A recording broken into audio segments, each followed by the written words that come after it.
Welcome into the Jag Bros. I'm one of your hosts, JT Raymond, alongside my two brothers, Jack and Joey. We had a lot of fun watching the first round pick of Jacksonville with Travis Hunter coming off the board. I think all of us Jag fans have been watching and binging on the amount of content that himself and the team has been putting out. It's been a lot of fun to be one of the eyes of the media with the Travis Hunter pick. And so today what we want to do is be able to dive into the draft. For those that missed it, we did an instant reaction pod on the Travis Hunter pick. We'll talk about that here at the top, and then we're going to go into our day 2 and 3 picks. We'll recap our overall grade for the Jaguars, and then just talk about some additional roster moves and what we have coming up for the rest of the year. Guys, we've had a few days for it to settle in. What do you think? Are you even more excited that we have Travis Hunter, or is there some things that we're disappointed? I'm still so excited. I mean, I thought it was a good pick then. I think it's still a great pick. A lot of people were sticker shocked a little bit at first, but I feel like a lot of people have come around to it. I think it doesn't matter as much what we gave up as long as we're getting the guy that we think we get. That can play cornerback and wide receiver and really change the face of this team, can bring in so much aura, as a lot of people say, to the Jaguars. There's not really been that. Trevor Lawrence was that when he first came, but after not really succeeding, you had the Urban Meyer situation, and then he did really well, but then got injured the last 2 years. It's kind of fallen off, but you went and you brought it back with Travis Hunter, and it can really help Trevor get back to where he was. And a lot of eyes can be back on Jacksonville and be really great for this city, which is really exciting. That's the big thing. This is the biggest move in the Jaguars franchise since drafting Trevor Lawrence. This is huge. I mean, this is the number one story of the draft all week. We waited a couple days to do this episode, make sure we did our homework on each of the Jaguars draft pick, but this is the top storyline. More than Cam Ward going number 1, more than Abdul Carter going number 3 to the Giants, more than anything else except, well, I don't know, Shedeur Sanders falling to the 5th round is obviously a massive storyline. But think about what Travis Hunter did to transform Colorado football, and the number of people that watch Colorado went up exponentially. This was a one-win team that all of a sudden became must-watch football, doing something that we never really seen in college football, potentially going to try to do something we've never seen in the NFL. And so the hype train for the Jags, for Travis Hunter, is really, really exciting. And again, as you said, JT, we did a full 50-minute instant reaction on this selection. So make sure you go back and listen to it on the podcast, or listen to it on YouTube as well. But I did, just before we dived into all these draft grades, this is always a fun episode. This was one of our most listened to last year. I did just want to go back to last year and go over our overall draft grades. So here was our overall draft grades of the 2024 draft, Trent Baalke's last draft here in Jacksonville. JT, you gave them a C-, Joey a B-, and I gave them a C+. So we had some nice hits. All three of us graded Jarian Jones over an A, which that one looks very, very nice. We were all pretty skeptical of the Mason Smith pick in the 2nd round. Joey had the highest grade there with a C, which looks pretty solid because he does have some good upside and potential. And then we were very, very split on Brian Thomas Jr. With Joey, you had a B+, I had an A-. JT, you had a C+. But let's be real, he overshot all of our expectations and was an A++++. So let's go ahead and dive right into our 2025 NFL draft grades, and we can just kind of go round by round here. So bringing us back to Travis Hunter, the first pick, we traded our 1st round pick and 2nd round pick for 2025, as well as our 2026 first. We exchanged some 4ths and netted up moving up 3 positions to get Travis Hunter, who by most pundits was thought to be the best player in the draft. He's also the reigning Heisman Trophy winner, a guy who's incredibly talented. And for those that heard my breakdown, I, of the 3, was more frustrated with the pick, not because of who Travis Hunter is. I said, if we had the 2nd overall pick, it's an A+ pick. It's amazing. But for the cost that it costs to trade, you really need him to be a Cooper Kupp on one side and a Sauce Gardner on the other side in order to justify that type of investment. Otherwise, it's almost certainly that we're setting ourselves back because you've already given ginormous contracts to your quarterback and your defensive end and your cornerback that will all be hitting in the next couple of years, putting even more pressure on your ability to draft well.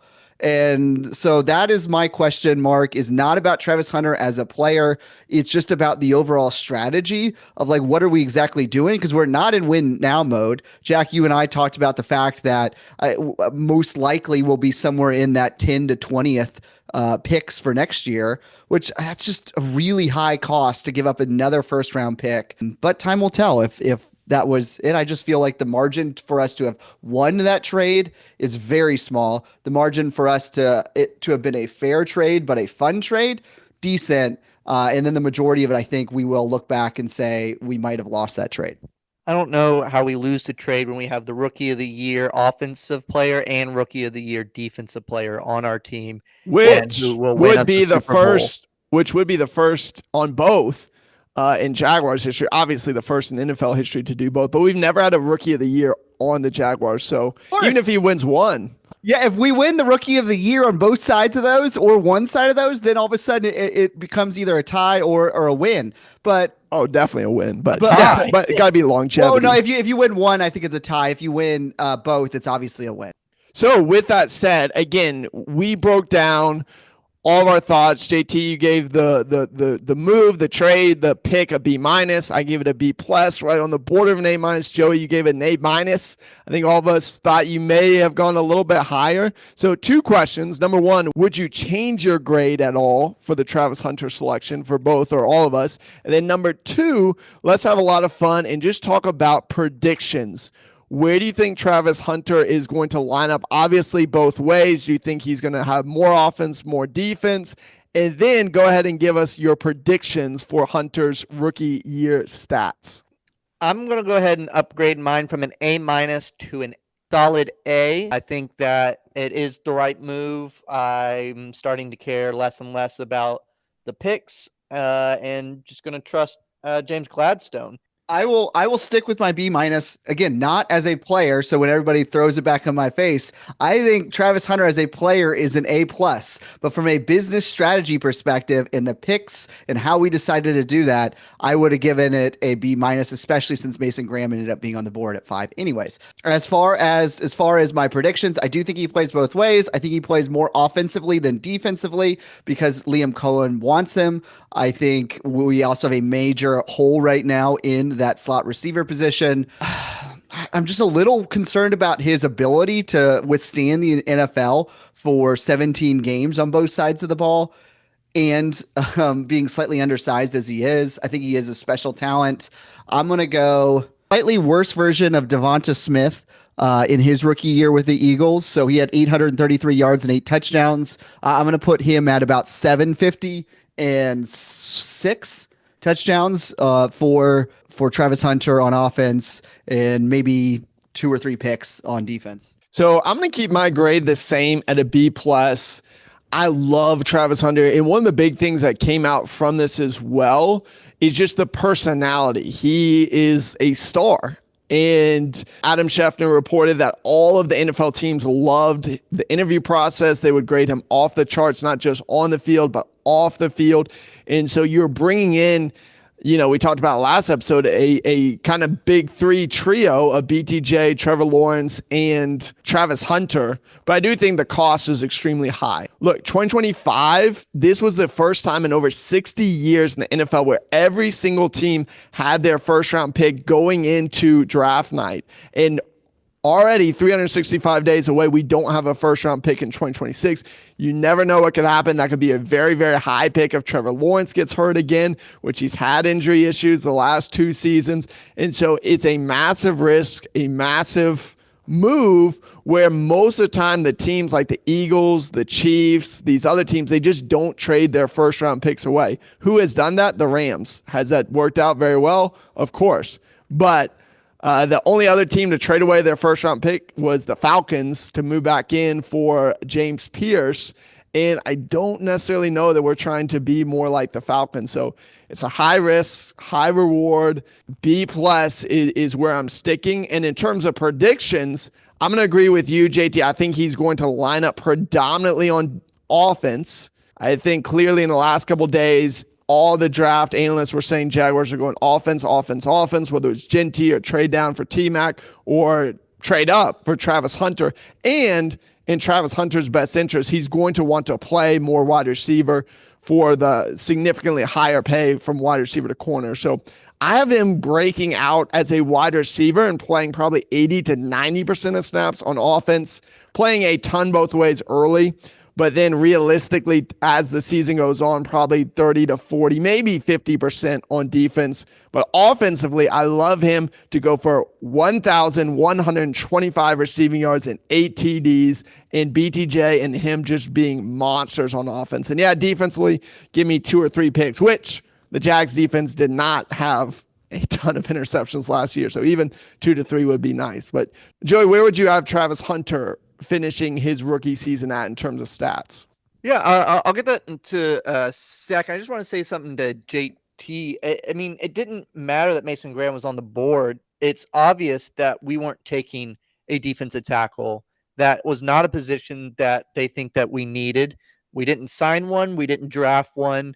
They like Mason Smith. They like Eric Armstead and Devon Hamilton and Jordan Jefferson, and that's what we're rolling with. So I think that's a little bit of revisionist history, because all offseason you have Baselli and Gladstone saying that we need to. The war room, Mason Graham wasn't even on the board, JT. If it has been shown that if we picked up 5, it was going to be Ashton Genty. It's possible, but we've been told all offseason by Baselli and Gladstone how much we need to beef up both sides of the offensive line and defensive line. Personally, I think they were just surprised at how many defensive tackles went in the first and second round, leaving us with kind of bare bones by the time we got to the third round at that position. So I think the goal would have been, even if we didn't go Mason Graham at 5, I think we probably would have gone a defensive tackle or even a defensive end in the second round. But it just how it unfolded just didn't make sense. To get into Travis Hunter, I think he's definitely going to be primarily offense, and he's going to rotate in with Jarian Jones. They both will split the second cornerback 2 position, and then knowing Tyson Campbell, who most likely will have another hamstring pull, then he'll start eventually both ways 100%. That they will have him 100% offense with a little bit of defense, and then it's going to grow throughout the year the more that he can handle. He'll have packages on defense that he gets brought in, and then when Jarian Jones just isn't cutting it, or if there's an issue with Tyson Campbell not cutting it, they bring him in to kind of be that lockdown guy for whoever the number 1 wide receiver is. So give us some stats. 2 interceptions, 1,200 yards, and 7 touchdowns. So how many is BTJ going for? 1,400 yards. I'll also say Travis Hunter ain't winning defensive rookie of the year with 2 picks. Yeah, but he's certainly winning offensive rookie of the year if he's getting 1,200 yards. I don't know. Well, it depends on Cam Ward, because BTJ had more than 1,200 yards and did not win. And really wasn't in the conversation. Just sure, but Travis Hunter is already going to be toward the lead because of the media hype around that. And like you're saying 2 receivers are going over 1,200 yards. When was the last time somebody did that? Maybe Seattle with Lockett and Metcalf. Like, that is very, very, very, very bold. Yeah, I mean, we have Liam Cohen now. We're going to be passing the ball. We'll also run it, but I think we're going to put up a lot of numbers. It's going to be the offense that we wanted out of Doug, but Doug would never give us. Fair enough. Hopefully that is the case. Again, go back and listen to our full Travis Hunter Thursday night reaction where we dive in deep. Some bold predictions across the board. Again, all 3 of us like Travis Hunter being predominantly on offense and making an impact there his rookie season. But then you look at day 2. So round 3, we traded back to pick up 2 additional third-round picks from the Lions in the 2026 draft and still to get their third round pick in the 2025. So the first guy that the Jaguars selected on day 2, round 3, was Caleb Ransaw, defensive back, 6 foot 196 from Tulane.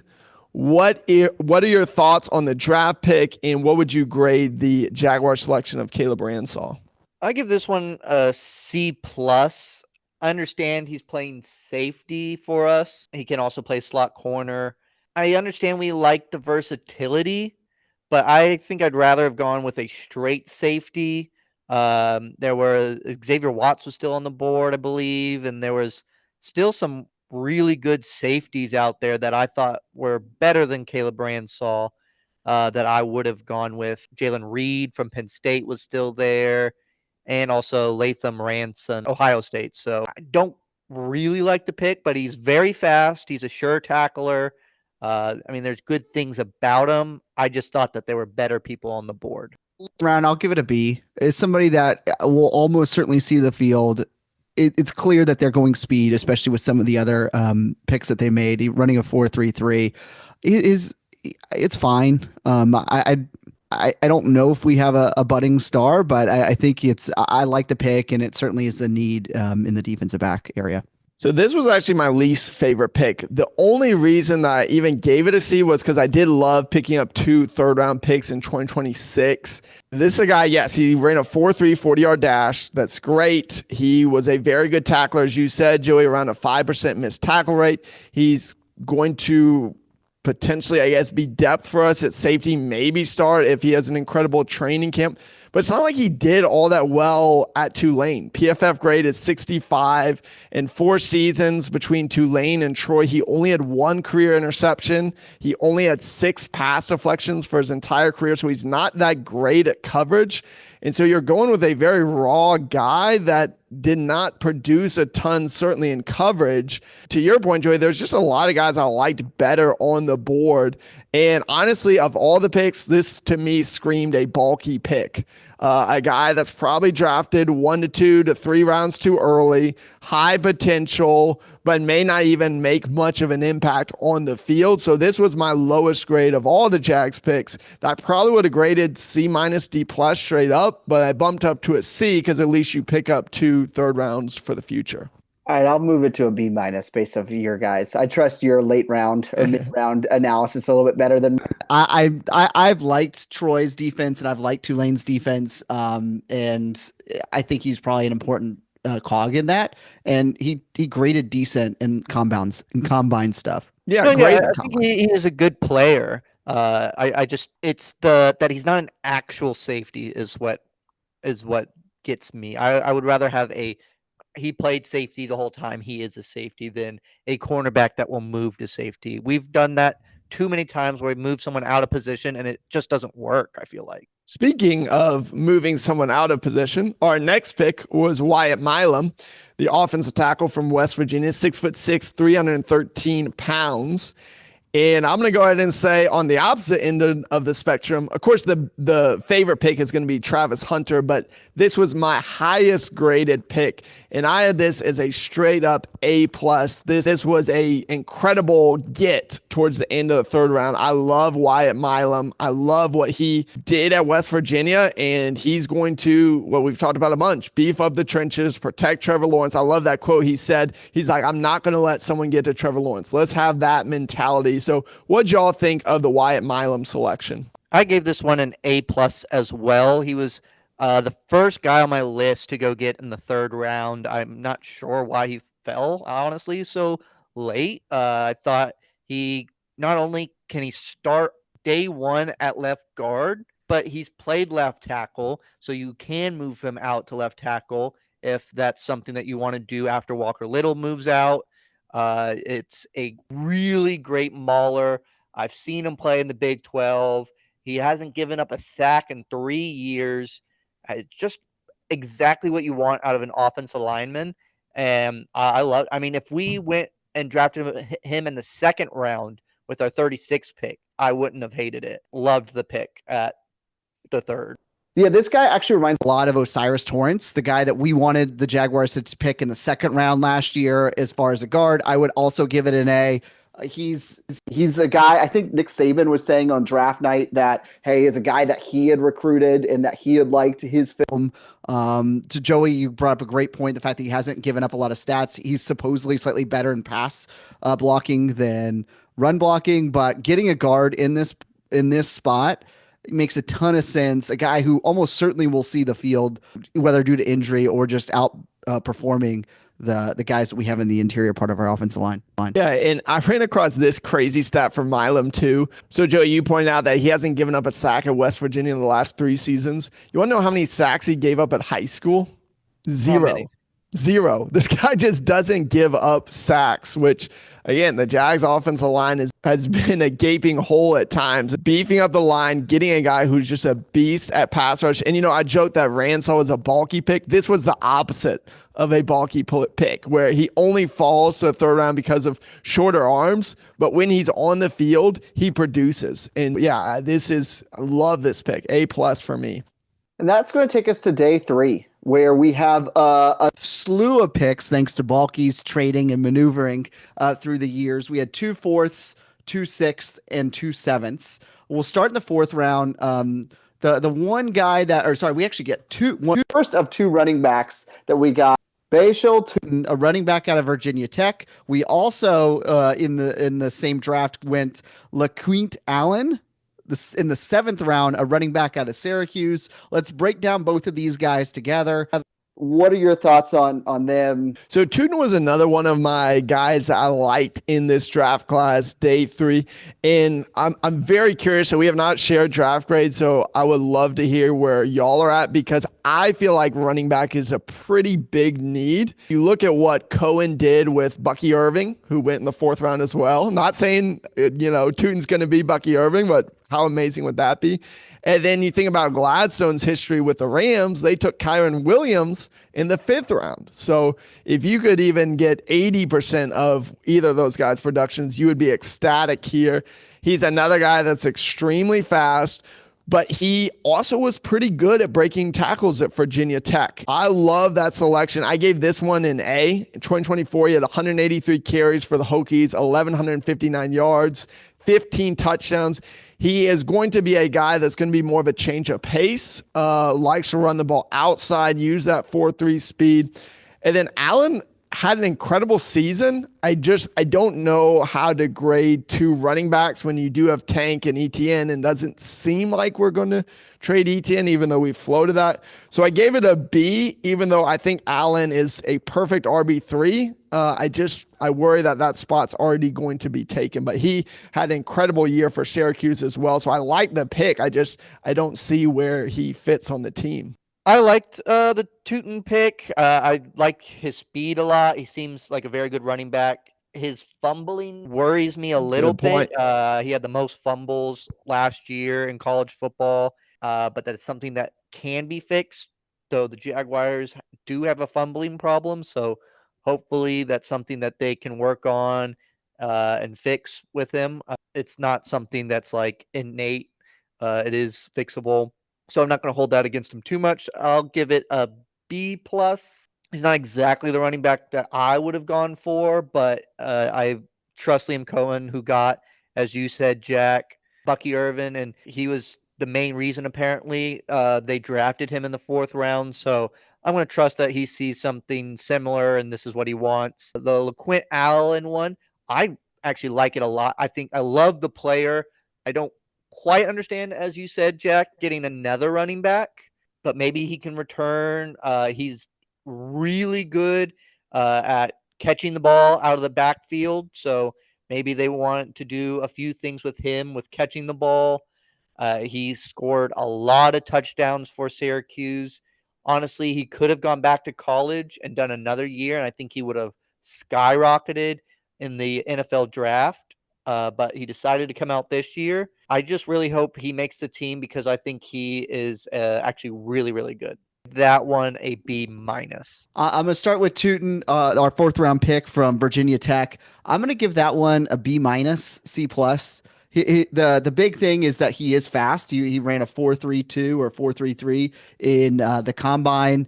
You mentioned some of the challenges around fumbling The other thing that to me that's concerning is if you drill a layer deeper into what he did against NFL style defenses, whether it's Clemson, FSU in 2023, that is, Miami this year, some of those teams, those are some of his worst performances. Now, maybe that part of that's the offensive line for Virginia Tech. I didn't watch the games. I'm just looking at stat boxes. So I don't think he's bringing anything special.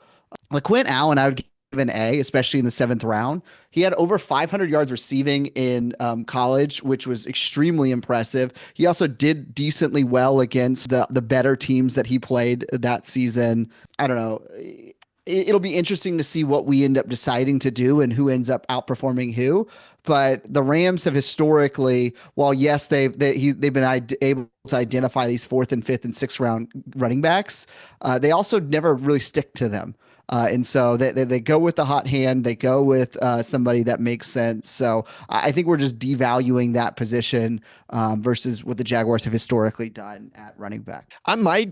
You know what? I'm going to boost Allen's grade to a B+ here. It is a dart throw in the 7th round. And you just look at the numbers. They're insane. 20 touchdowns in 2024, back-to-back 1K yard seasons.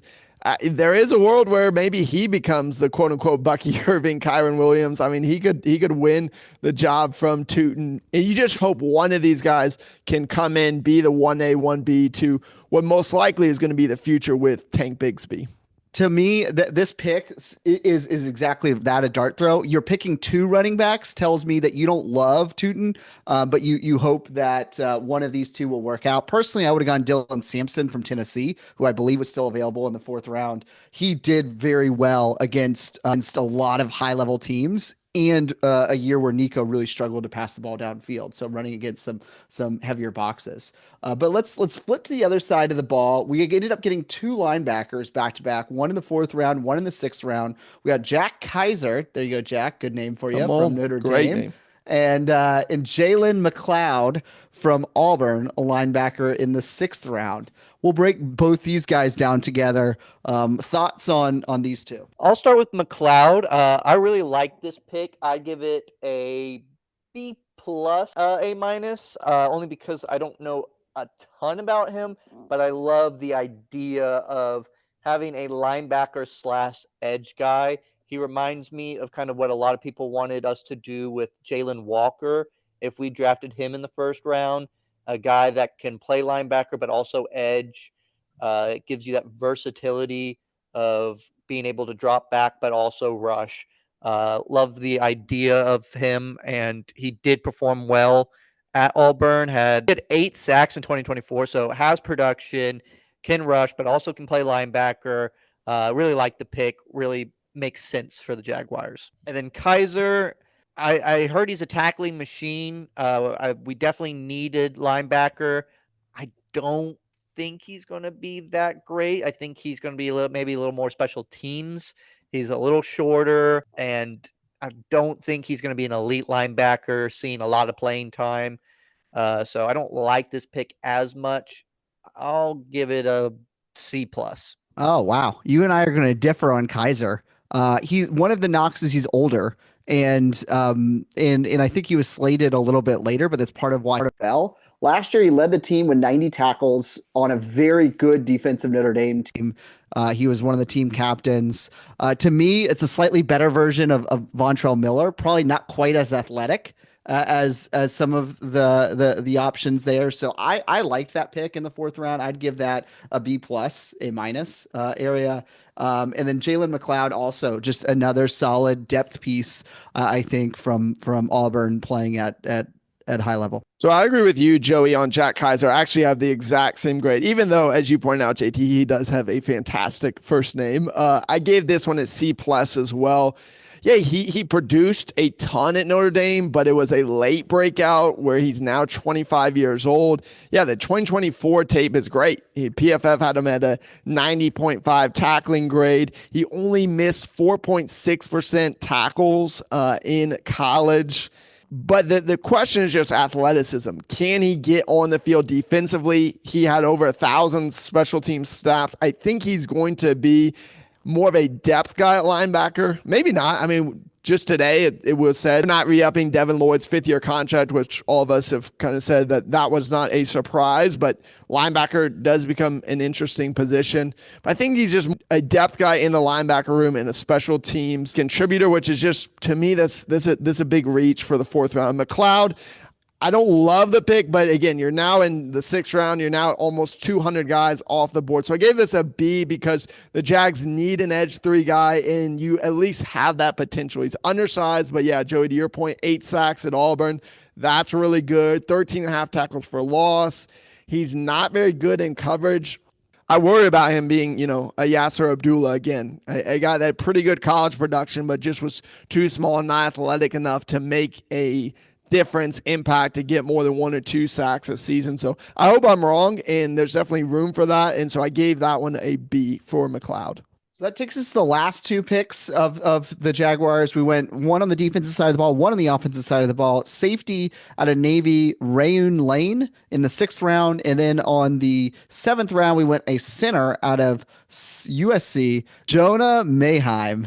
Either one, we don't need to spend a ton of time talking about either one of these guys unless you guys have something burning on one of them. No, I'll just give my quick grades here. Shout out to Lane. He's the first ever defensive back drafted from Navy. I gave this a B+. The secondary needs some more depth. Again, I don't think this is a starter level selection, but another guy that's going to bring special teams impact. When on the field, he had a ton of turnover-worthy plays, which that I do love. 244 career tackles as well. Moheim is another versatile guy, played all over the offensive line for USC. NFL.com actually had him as a top 5 center in this class, but as an undrafted free agent, which shows you how bad this center class was. I went ahead and gave this an A-. Again, you're in the 7th round. You need depth in the trenches. Played all over the offensive line, left tackle, right guard, right tackle, center this past year. So hopefully he can turn into a much, much better backup center than Fortner has been for the Jags. Yeah, I love the Lane pick. He is apparently an absolute beast in special teams. He also had the most turnovers created on defense out of all safeties. Just seems like a really good player that will play automatically on special teams, but could wiggle his way, I think, into playing some actually on defense. I think he could be someone who comes up and kind of lays people out. Seems like a very hard-hitting safety, which I love. And then Jonah Moheim, I like us going center. I didn't think too much of him, but I also didn't think that he was terrible. So I don't mind. It's kind of a position that we need to fill since Luke Fortner most likely won't even make the team this year, hopefully. And so you need to go get yourself a backup center that more well equipped to take on the role than Luke Fortner. Lane, A-, and then Jonah Moheim, a B+. Yeah, I'm going to go A- for Lane for all the reasons why you said, especially emphasizing special teams. I doubt he's going to be an impactful player at all on defense. For the center, I don't know a ton about offensive linemen in the 7th round. I think you guys brought some good insights. I'll go B- just to stay safe. Which brings us to the conclusion of the guys that we drafted. Obviously, the headliner, Travis Hunter, probably Wyatt Milum and Caleb Ransaw are going to be your 3 people that are most likely going to be starters from this. That's it. One is a complete difference maker. One has question marks, and one seems like a very solid interior offensive lineman starter. So with all of this, looking at it holistically, how do you grade this year's Jaguars draft class? So much of this has to depend on Travis Hunter. So it's hard to grade it that much different than however you see Travis Hunter.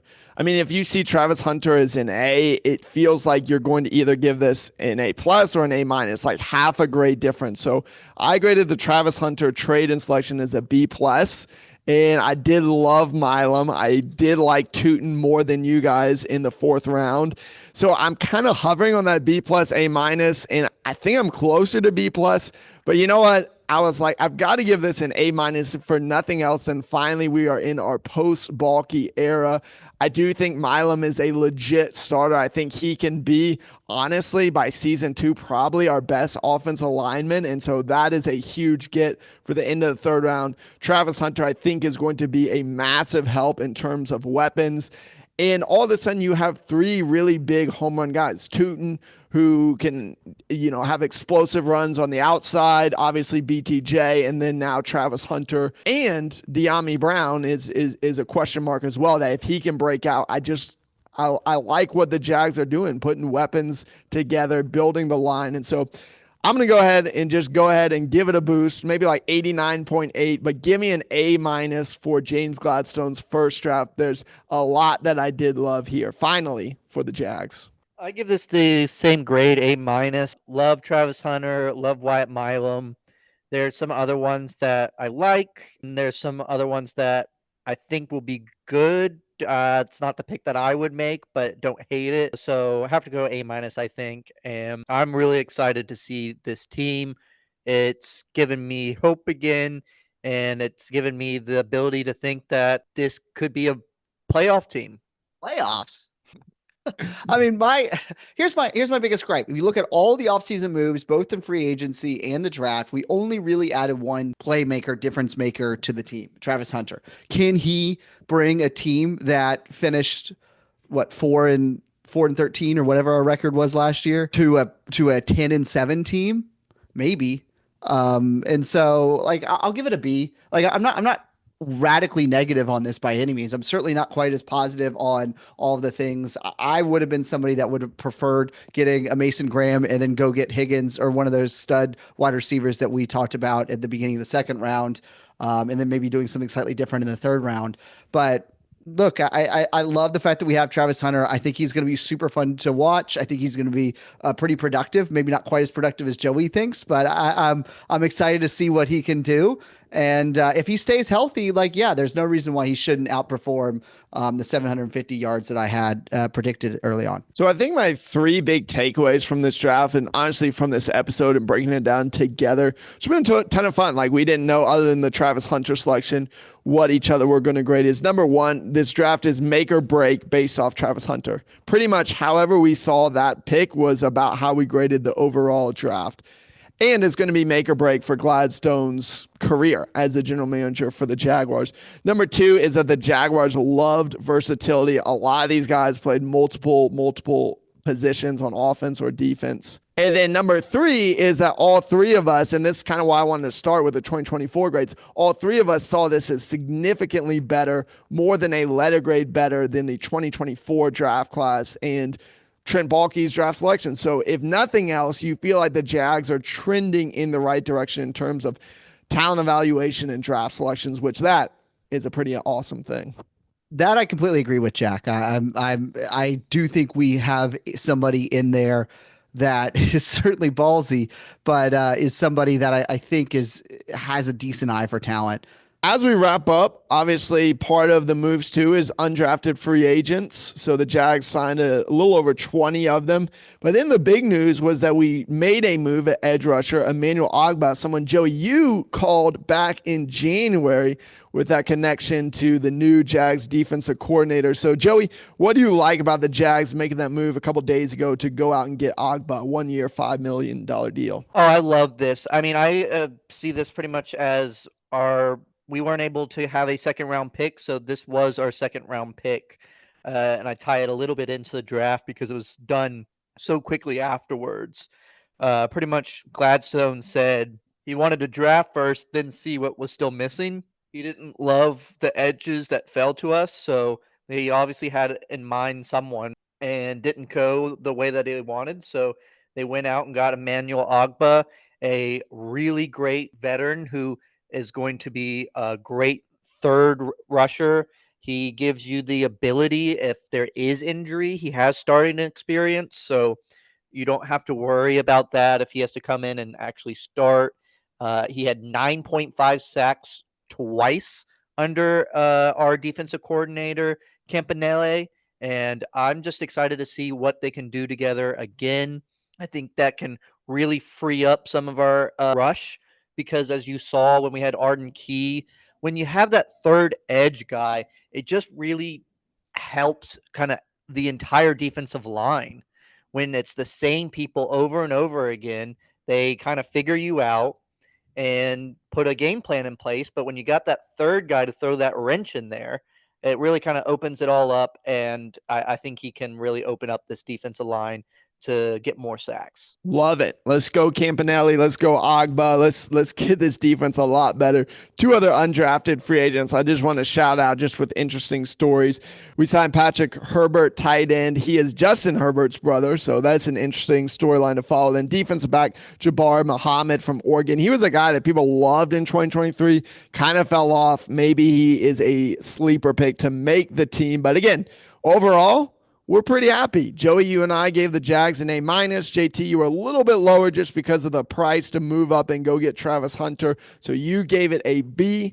But this is our draft episode. Just to give y'all a quick update on what's next, we'll have rookie mini camps here in May. And then also the NFL schedule release in the middle of May. So we'll probably be back on for a new episode then to talk about the Jaguars schedule and our way too early predictions on what the Jags record will be. So that is our draft grades for the Jaguars. Make sure that you like this. If you're watching this on YouTube, go ahead and drop a comment and we'll respond to you as well. If you're on Spotify, there's a way on there to grade and give your grade for the draft pick as well. And then if you're on Apple or any other podcast platform, go ahead and give us 5 stars, write a rating review with your draft grades, and we will give you a shout out in the next episode. We're going to close it out as we always do. Duuuval.